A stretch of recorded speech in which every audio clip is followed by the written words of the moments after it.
সাক্ষ্য, আজকে আমাদের সাক্ষ্যবাবুকে আজকে একটা হেয়ার ব্যান্ড পরিয়ে দেওয়া হয়েছে, তাই না বাবা? দেখি তো, দেখি দেখি, এদিকে তাকাও, এইদিকে এইদিকে টুকি, এইদিকে। এই যে সবাইকে বলে দাও তো বাবা গুড নাইট, গুড নাইট করে দাও তো। এই যে ও এখন খেলাতে ব্যস্ত, এই যে এখন ওই যে হামা টানতে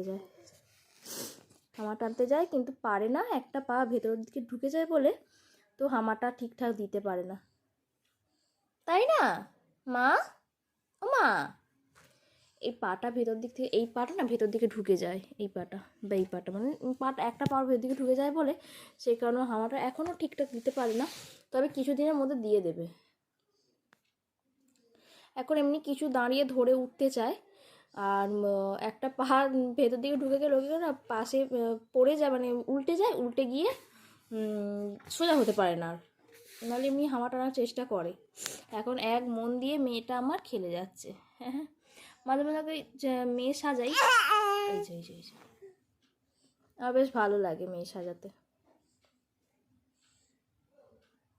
এই সবে ওর হাগিস চেঞ্জ করা হলো, সেই জন্য এখন এই পাজামাটা এখনো পরানো হয়নি।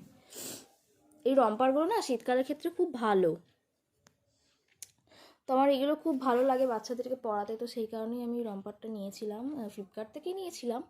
তো এই শীতকালে তো একদম গায়েতে চাপা রাখে না, তো এই কারণে এই রম্পারগুলো পরালে পেট গরমেরও কোনো ভয় থাকে না, আর মানে গায়ে অন্তত কি একটা পাতলা চাপা থাকে। গায়েতে রাত্রেবেলা যে কতবার গায়েতেও চাপা দিই কি বলবো, সেই জন্য এই পাতলা এই রম্পারগুলো পরিয়ে রাত্রেবেলাতে শোয়াই। হ্যাঁ, গালে দেয় না, এই ছি ছি ছি ছি ছি ছি ছি ছি। তো চলো আজকে আমাদের গুড নাইট, আবার কালকে আসবো একটা ছোট্ট শর্ট ভিডিও নিয়ে, ঠিক আছে? তো টাটা, বলে দাও good night, good night, tata মা, বলো টাটা, টাটা বলে দাও। তো যাই হোক, এখন মুড নেই ওর হয়ে, আমি বলে দিচ্ছি টাটা।